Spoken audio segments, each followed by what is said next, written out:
urgente do que nunca. Cristo está voltando. Eu quero pedir para o pessoal da sonoplastia colocar a apresentação de PowerPoint, porque eu separei algumas manchetes de notícias dos anos mais recentes.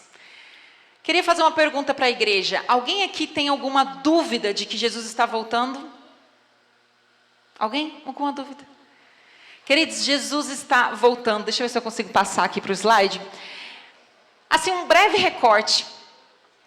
As maiores inundações que nós já ouvimos falar, os maiores incêndios que nós jamais ouvimos falar, os maiores terremotos, né? Acontecimentos políticos inimagináveis, acontecimentos religiosos inimagináveis, o próprio mundo falando sobre o fim do mundo.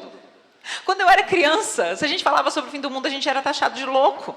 Hoje o próprio mundo fala do fim do mundo.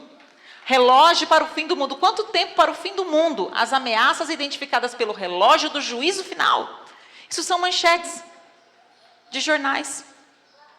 Jesus está voltando, meus queridos. E qual é o nosso papel nesse momento da história? Como é que é o papel do adventista no fim dos tempos? Essa semana, a gente falou um pouco sobre aquele capítulo que é conhecido como o capítulo onde Jesus mais dá informação sobre o fim dos tempos. Que capítulo que é esse?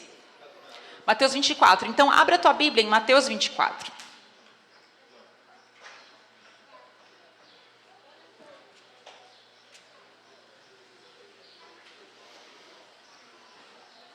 E lá em Mateus 24, queridos,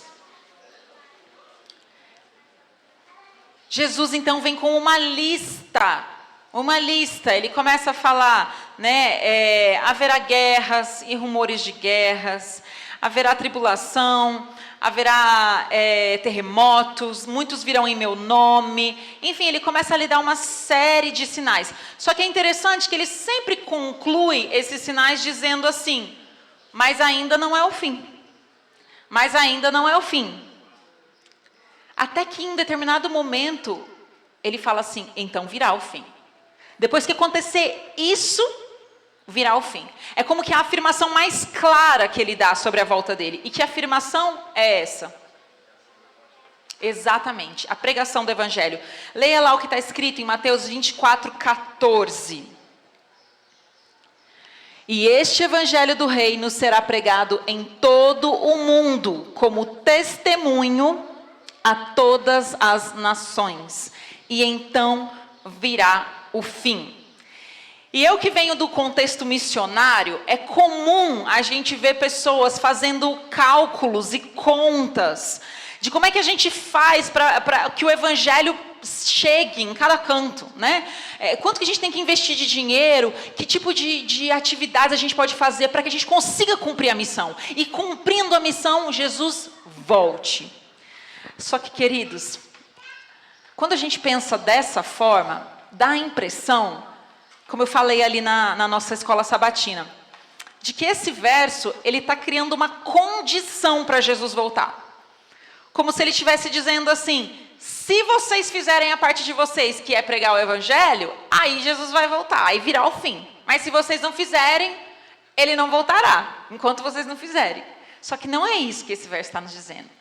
Esse verso, ele é um verso profético. Ele está dizendo assim, ó, este evangelho será pregado. Ele será pregado. Você participando dessa pregação, você não participando, você estando envolvido, você não estando, ele será pregado a todo mundo. E aí sim virá o fim. Vai ser o sinal que vai mostrar que ali chegou o fim. Você vai ver acontecendo. Se você não participar, se você só estiver em casa assistindo, você vai assistir acontecendo. O evangelho vai ser pregado a todas as nações. E então virá o fim. E esse verso, como eu disse para vocês no início, né, eu gosto dos versos que a gente já leu milhares de vezes e está tão viciado a ver de uma maneira só. Mas eu percebi que esse verso, ele traz muito mais coisas do que isso aqui que a gente está abordando. E eu queria que a gente fosse, então, destrinchando esse verso. E a primeira pergunta que eu faço para vocês é, o que é esse tal de evangelho do reino que vai ser pregado?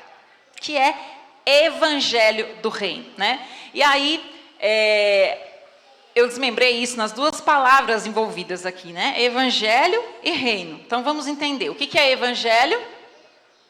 Alguém que se lembra do que significa evangelho? Opa! Hã? Muito bem. Evangelho significa boas novas, boa notícia, tá?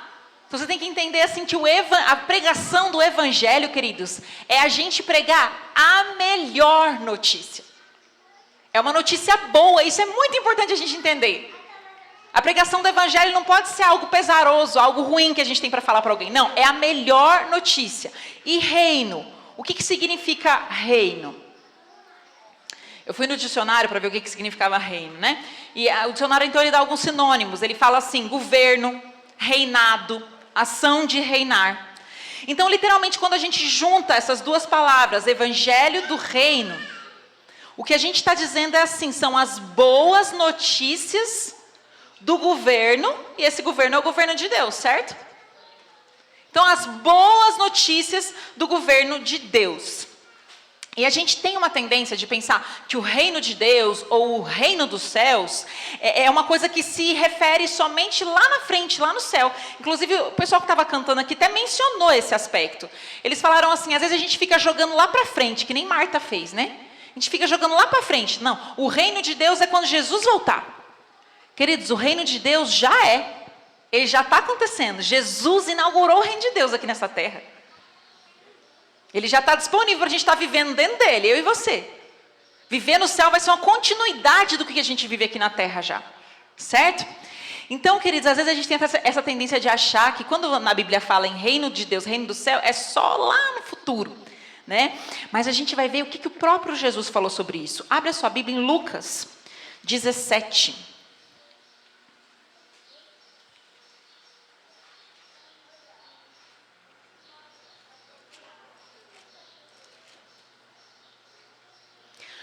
Lucas 17, 20 e 21.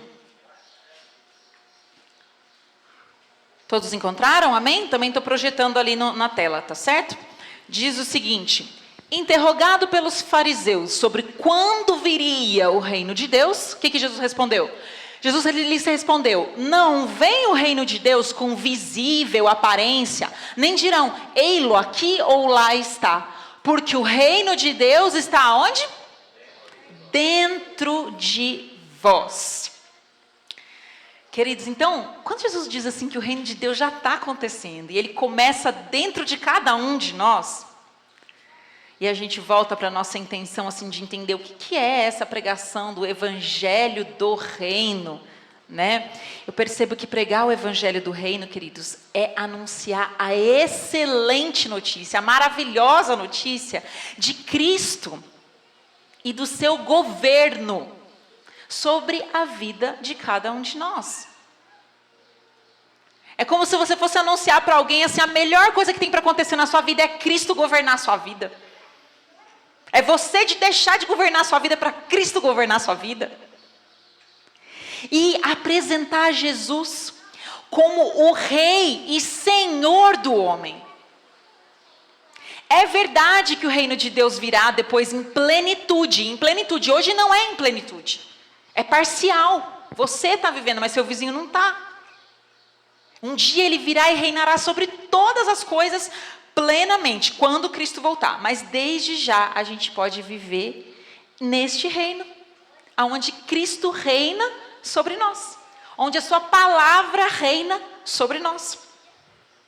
Só que tem um detalhe desse verso, de Mateus 24:14, que é extremamente importante, às vezes a gente passa despercebido.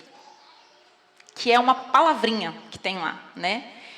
Quando diz assim, e este evangelho do reino será pregado em todo o mundo como testemunho a todas as nações. E então virá o fim. Sabe que palavrinha é essa? É a palavra testemunho. Será pregado como testemunho. O que significa testemunho? Você sabe o que é? Que assim, se você for lá no dicionário, o que vai significar testemunho? Eu fui lá no dicionário, que eu também não sabia assim de cabeça falar o que era isso, né? O testemunho, ele é o relato que ele é utilizado como comprovação de um fato, entendeu? Então, a pessoa estava lá na rua, houve um acidente de trânsito ali, ele viu o acidente, e aí o relato dele é utilizado para comprovar que a coisa aconteceu. Então, quando a gente vem aqui, né, na igreja, quando a gente usa o termo testemunho, é muito comum a gente contar da nossa experiência de vida, não é assim? A gente conta o que aconteceu na nossa vida, a gente está dando o nosso testemunho. Então, é um relato, eu mesmo já dei meu testemunho aqui nessa igreja, meu testemunho de conversão. E aí é um relato onde a gente utiliza aquele relato como comprovação de que Jesus Cristo mudou a nossa vida. Isso é o testemunho. Aquele relato é utilizado como comprovação disso. E eu não sei vocês, queridos, mas eu sempre entendi o Mateus 24:14 da seguinte maneira. Eu entendi assim, ó, que o evangelho de Jesus Cristo, né, o evangelho assim, a informação de que Jesus tinha vindo, o Filho de Deus tinha se feito homem, vivido como um homem aqui nessa terra, que ele tinha morrido numa cruz, né? E que ele era o Senhor e o Salvador. Ele era o verdadeiro Deus, Rei dos Reis, Senhor dos Senhores. Essa ideia tinha que ser anunciada para todo mundo.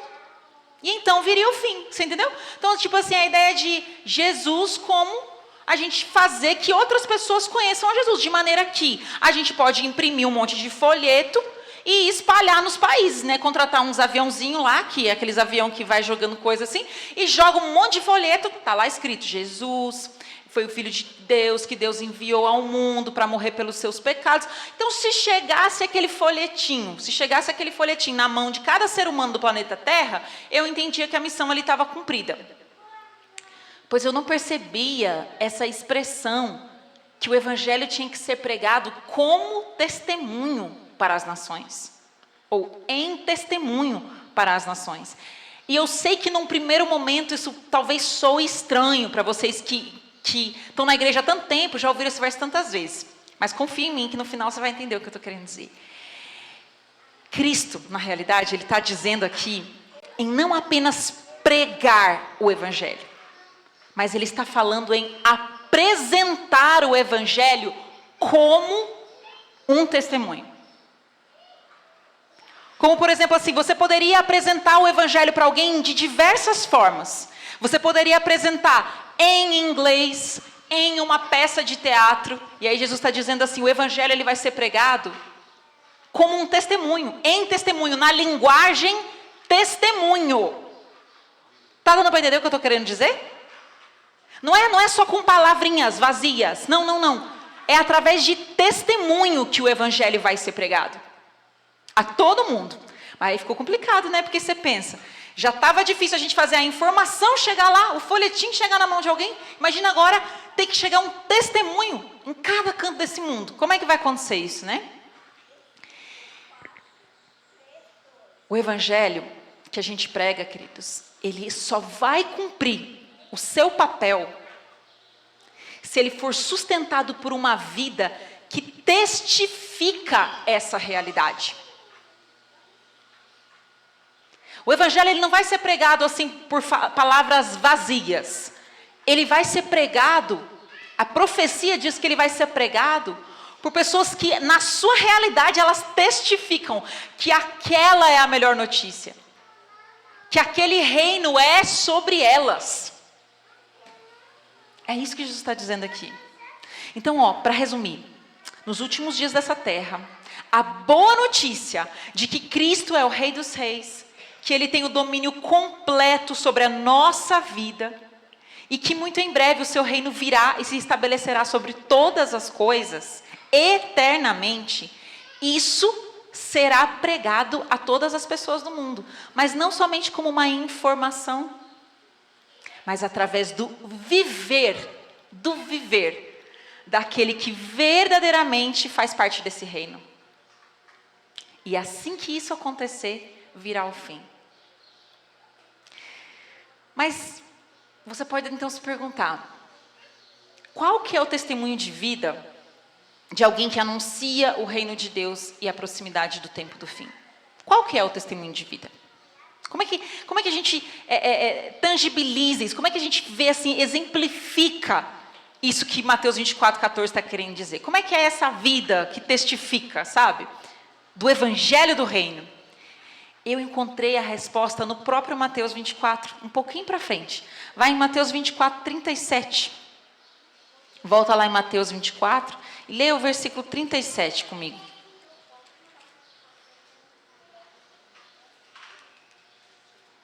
Estou projetando ali também para você. Mateus 24:37 diz o seguinte: como foi nos dias de Noé, assim também será na vinda do Filho do Homem. Mas aí você pode pensar, mas o que uma coisa tem a ver com a outra? O que Noé tem a ver com o evangelho do reino sendo pregado a todo mundo? Queridos, tudo. Na época de Noé, o evangelho foi pregado a todo o mundo. A boa notícia, você entende? Às vezes a gente pode até imaginar que aquilo era uma má notícia, mas Noé tinha que avisar, o mundo vai ser destruído. Mas Deus está preparando a sua salvação.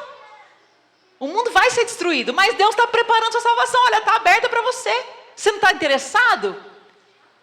Essa boa notícia, queridos, foi pregada a todo mundo que existia naquela época. E adivinha o que aconteceu em seguida?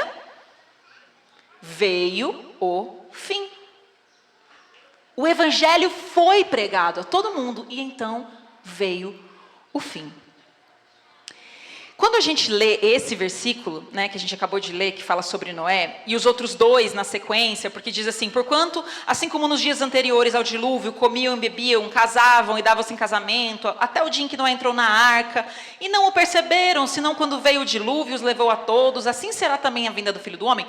A gente pega esse trecho e entende assim: não, mas ele está falando isso porque assim, quando Jesus estiver para voltar, a sociedade vai estar muito parecida. Vai estar acontecendo as mesmas coisas que acontecia lá naquela época, antes do dilúvio. E isso é verdade. Isso é verdade. A sociedade realmente estará parecida. Mas não somente a sociedade vai estar em situação parecida. Mas se será como nos dias de Noé, querido, significa que também haverá um Noé. O mundo vai estar parecido, mas também o Noé também vai existir. Será como nos dias de Noé? Será como nos dias de Noé. Vai ter o povo e vai ter Noé. Haverá um pequeno povo fazendo o papel de Noé e de sua família. E a vida dessas pessoas será um testemunho para as nações. A sua fidelidade será um testemunho para todas as nações. Eu quero compartilhar com vocês o que eu encontrei no livro História da Redenção. Veja comigo, na página 62.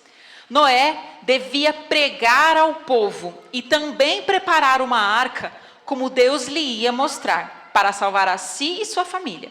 Não devia apenas pregar, mas seu exemplo em construir a arca devia convencer a todos de que ele cria no que pregava.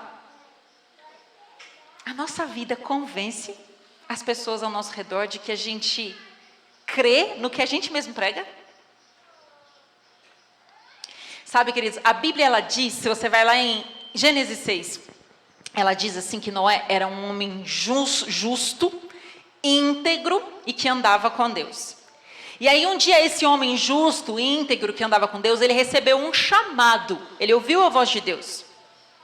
E era um chamado urgente para ele pregar e testemunhar com a própria vida dele, que a terra seria destruída por causa da corrupção, da violência. Mas que havia uma saída, como eu falei. Havia uma salvação para todos que estivessem interessados. Então ele foi incumbido de uma missão especial. Avisar, queridos, o mundo vai terminar. Vai ser tudo destruído. Tudo isso aqui que você conhece, que você está vendo, vai ser destruído. Vai vir uma inundação aqui, um dilúvio. Só que existe a salvação, ó, a salvação está aqui. A gente está construindo ela, e todo mundo que quiser vai ser salvo. Ele foi incumbido dessa missão. Pois hoje eu trago aqui na Igreja Central de Formiga a seguinte notícia, queridos. Você é Noé. Você é Noé. Nossa, aqui ó, nós somos Noé. Assim como Noé, talvez você seja um homem íntegro, uma mulher íntegra, uma pessoa justa, que busca andar com Deus. Só que, queridos, perceba, Noé recebeu um chamado que vai além disso.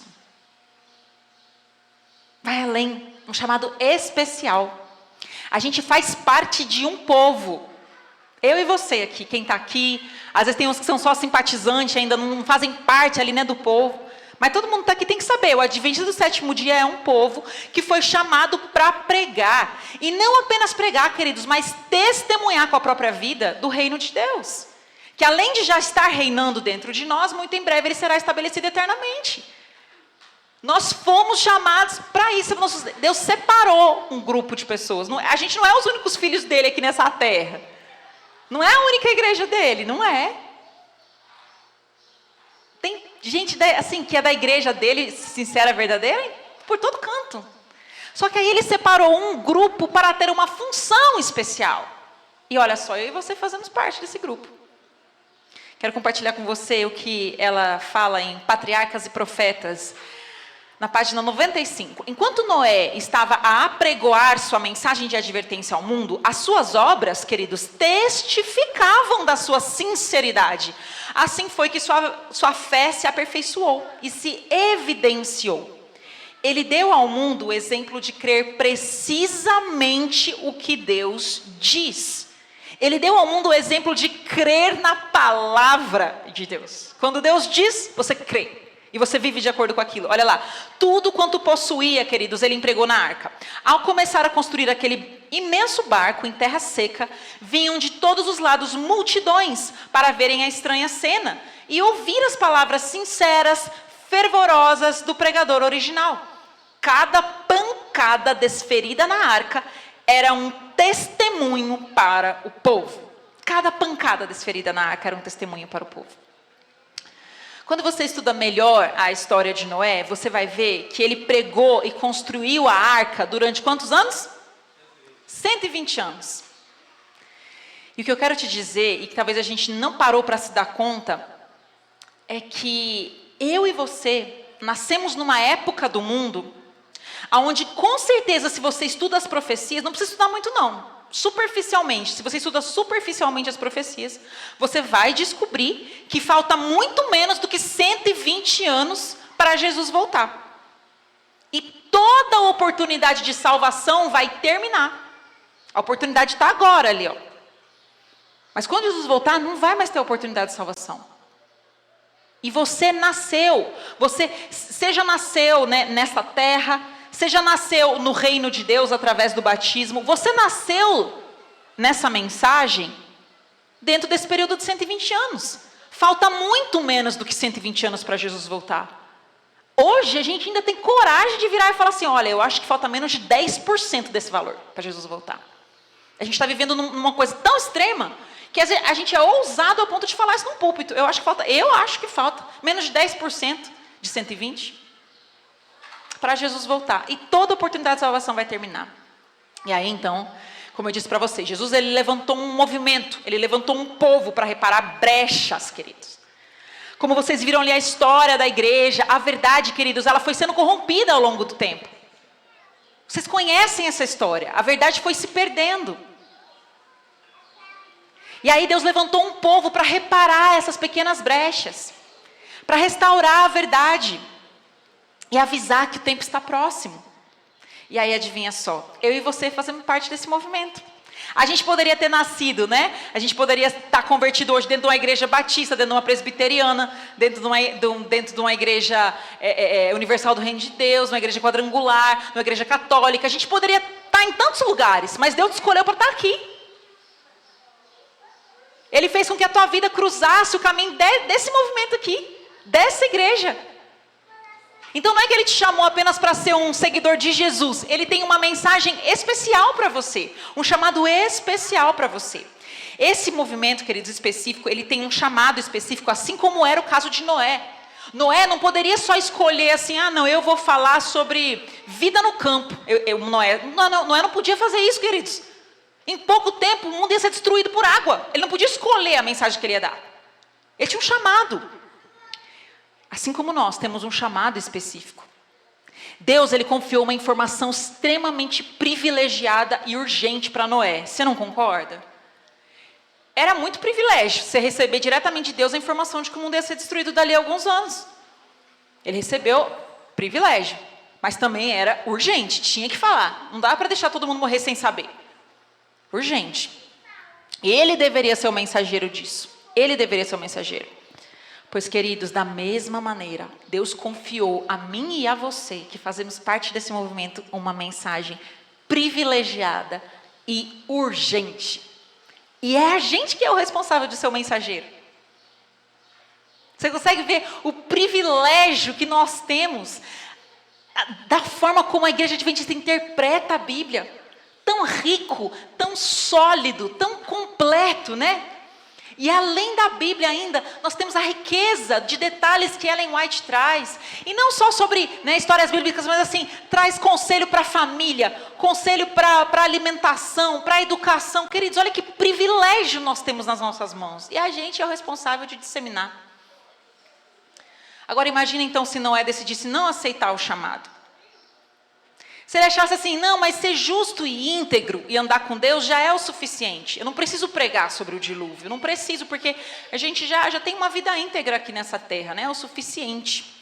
Imagina se ele achasse que era mais importante ele cuidar da lavoura, né?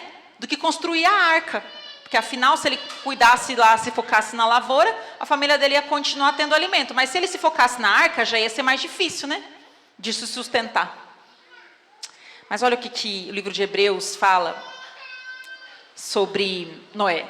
Lá em Hebreus 11, 7 diz o seguinte: pela fé, Noé, divinamente avisado das coisas que ainda não se viam, né? Não foi assim?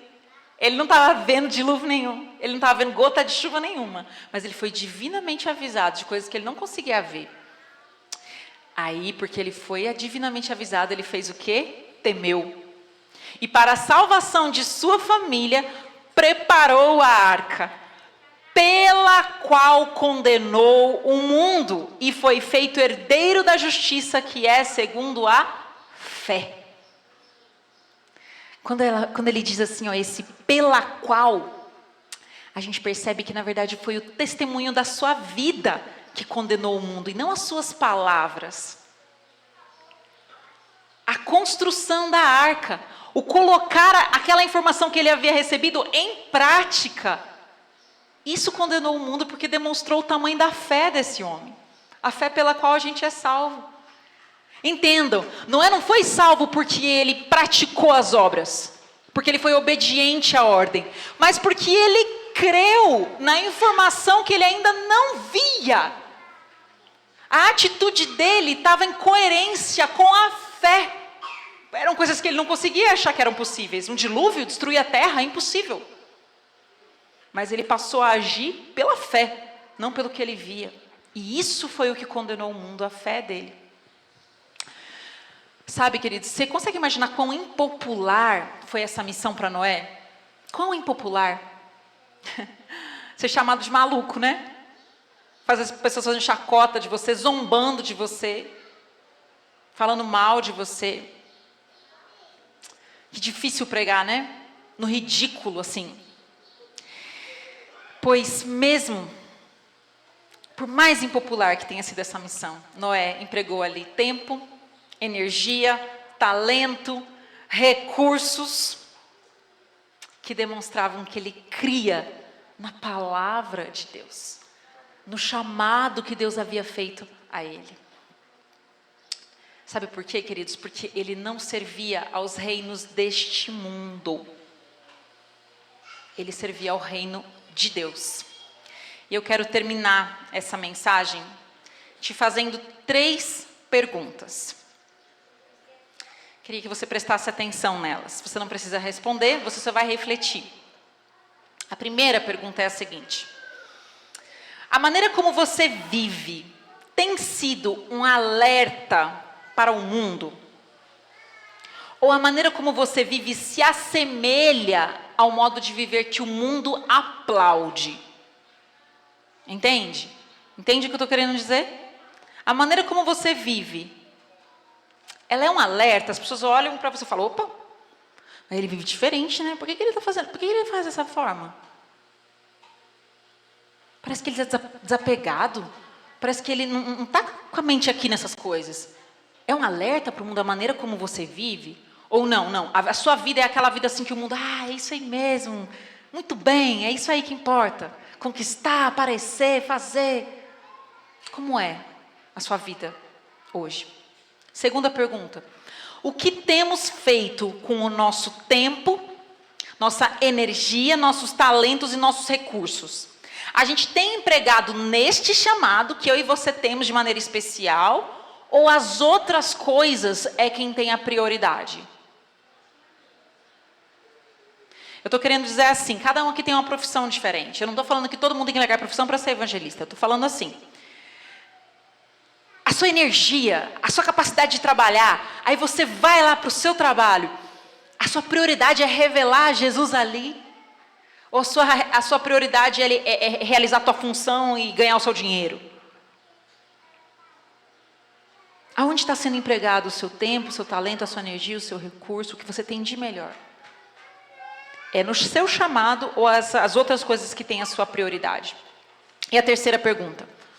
O evangelho do reino, queridos, aquele que a gente veio destrinchando no início, a boa notícia do reino de Deus sobre a nossa própria vida, isso é real dentro de você? Queridos, essa terceira pergunta, se você não consegue responder ela, se não é boa a sua resposta, não adianta, as outras duas, deixa as outras duas de lado, não tem problema. Foca só nisso aqui, só nisso. O evangelho do reino é real dentro de você? É Cristo que reina dentro de você? Ou é aquilo que você acha, aquilo que você gosta, a sua opinião, as suas preferências, o seu conforto? O que realmente reina? É Cristo quem reina? Ou é você mesmo que reina na sua própria vida? Você é o rei da sua própria vida? Sabe, queridos? Cristo, ele precisa ser real para nós, para cada um de nós de maneira individual. Antes de sermos um verdadeiro testemunho. Antes de termos uma vida que naturalmente testemunha, Cristo precisa ser real. Ele precisa ser uma boa notícia que você tem para entregar para alguém. Se Cristo é aquele assim que na sua vida ele já é uma má notícia, eu tenho que ir à igreja, eu tenho que orar, nossa, não, tudo isso é porque lá na frente vai compensar, lá na frente vai compensar porque Jesus vai voltar e vai compensar, mas agora, Queridos, Jesus tem que ser real, ele tem que ser uma boa notícia, a melhor notícia da nossa vida, porque é só assim que a nossa vida vai testemunhar, é só assim. Quero compartilhar duas últimas citações com vocês. Essa está lá em Primeiros Escritos, página 111. Cremos de todo o coração que Cristo está prestes a vir e que estamos tendo agora a última mensagem de misericórdia a ser dada a um mundo culpado. É nosso exemplo aquilo que deve ser? Por nossa vida e santa conversação, mostramos aos que estão ao nosso redor que estamos aguardando o glorioso aparecimento de nosso Senhor e Salvador Jesus Cristo? Temo que não creiamos e não compreendamos essas coisas como devíamos. Os que creem nas importantes verdades que professamos devem agir em manifestação desta fé. Importante, né? Porém, é necessário entender isso aqui antes. O amor a Deus é o próprio fundamento da religião. De nada aproveita engajar-se em seu serviço, né? Ter um ministério na igreja, meramente pela esperança da recompensa ou por medo da punição. Uma declarada apostasia não seria mais ofensiva a Deus do que a hipocrisia e um culto meramente formal. Você sair da igreja para Deus, olha, se duvidar é melhor você esteja lá fora do que você esteja aqui dentro, na hipocrisia e no formalismo. O Senhor não quer que nós estejamos aqui por medo, queridos, do fogo. Ele não quer que a gente esteja aqui pela recompensa de uma cidade perfeita, onde não haverá problemas, as ruas serão de ouro, o mar será com vidro de cristal. Não pode ser essa a nossa motivação. O amor a Deus é o próprio fundamento da religião. Sabe, queridos, esse é um chamado para que nós nos voltemos à nossa raiz. Ao motivo pelo qual nós estamos fazendo parte desta igreja e não da outra igreja ali da esquina. É dessa aqui mesmo. O Senhor te colocou aqui porque Ele tem esse chamado para você. Ser um adventista, queridos, não é apenas a gente entregar livro no dia lá do Impacto Esperança. Não é a gente vir à igreja no sábado. Não é a gente deixar de trabalhar no sábado ou conhecer a profecia de Daniel. Ser um adventista vai muito além. Ser um adventista que cumpre o seu chamado é primeiramente ser transbordante desse amor desse Senhor. É amá-lo. Primeiramente, isso é ser um adventista de verdade.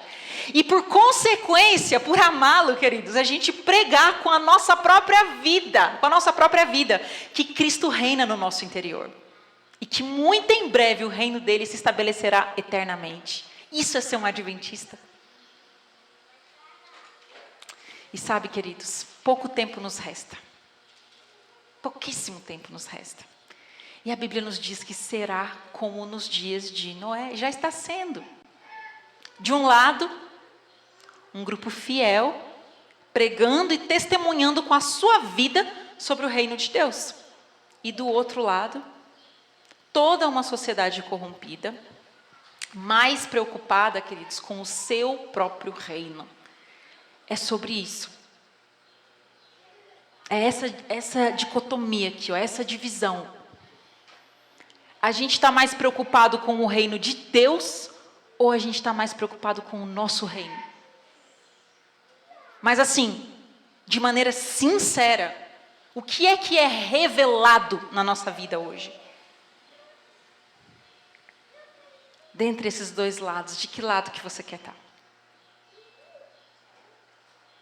Eu acredito que você queira estar aqui, do lado daqueles que fielmente cumprem o seu chamado.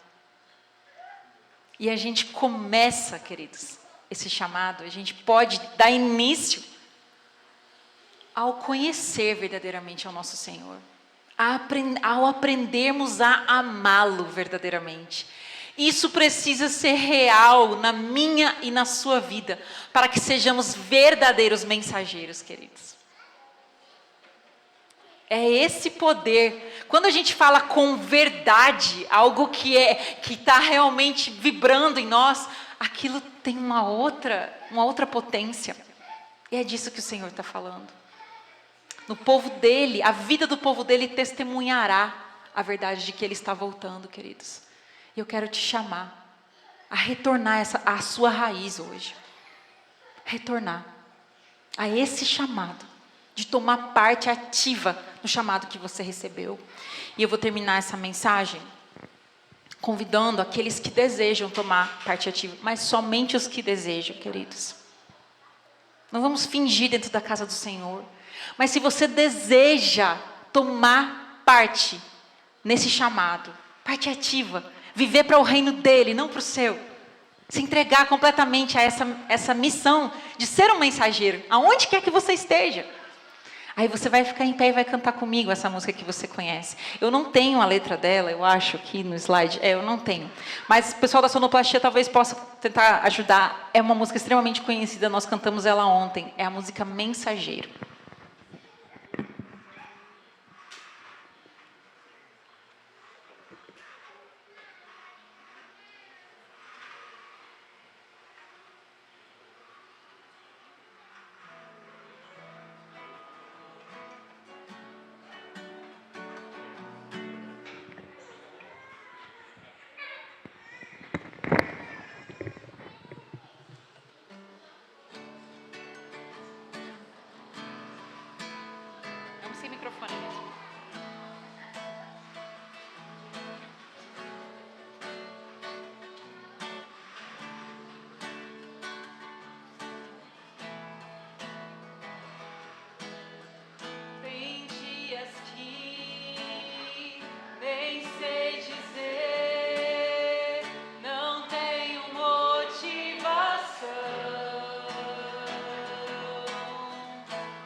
Já posso ver o sol brilhar, o vento a paz vem soprar. Sem hesitar, irei sair, do meu Jesus vou falar. Sou mensageiro do Rei, Senhor. Sou testemunha do seu amor. Ao mundo inteiro vou proclamar que Jesus vai aqui voltar. Jesus vai aqui voltar. Sou mensageiro do Rei, Senhor. Sou testemunha do seu amor. Ao mundo inteiro vou proclamar que Jesus vai aqui voltar. Que Jesus vai aqui voltar. Mais uma vez, queridos, só vocês agora. Sou mensageiro do Rei, Senhor. Sou testemunha do seu amor. Ao mundo inteiro vou proclamar que Jesus vai aqui voltar. Que Jesus vai aqui voltar.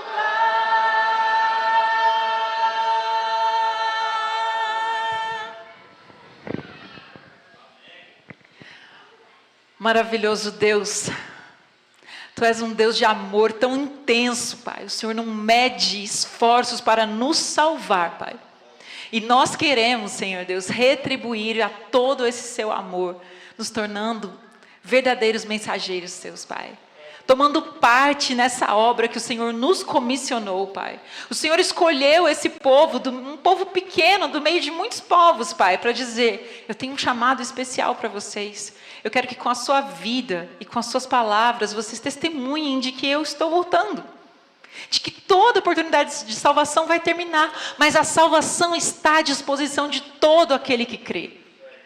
Pai, essa é a mensagem que nós temos para dar, e nós queremos que essa mensagem esteja transbordando em nós, Pai. Que ela seja revelada em tudo, Pai, que a gente faz. Aonde quer que a gente esteja, em cada palavra, Pai, em cada atitude, Senhor. Transforma o nosso viver. Permita que Te conheçamos de maneira tão viva, Pai, que todas as demais coisas sejam as consequências disso, Senhor Deus. Que não consigamos mais nos calar diante desse amor que vibra em nós. Esse é o meu desejo, Pai. Eu suplico que o Teu Santo Espírito, que realiza essa obra, potencializa essa obra maravilhosa em nossos corações, Pai. Ele seja derramado sobre essa igreja poderosamente, Pai. Para que cada um que está dormindo, que está entorpecido, Senhor Deus, seja despertado. Nossos olhos se abram e a gente Te veja, e o Senhor seja o maior e o melhor, e nenhuma coisa se compare a Ti. Esse é o meu desejo, a minha oração, em nome de Jesus. Amém.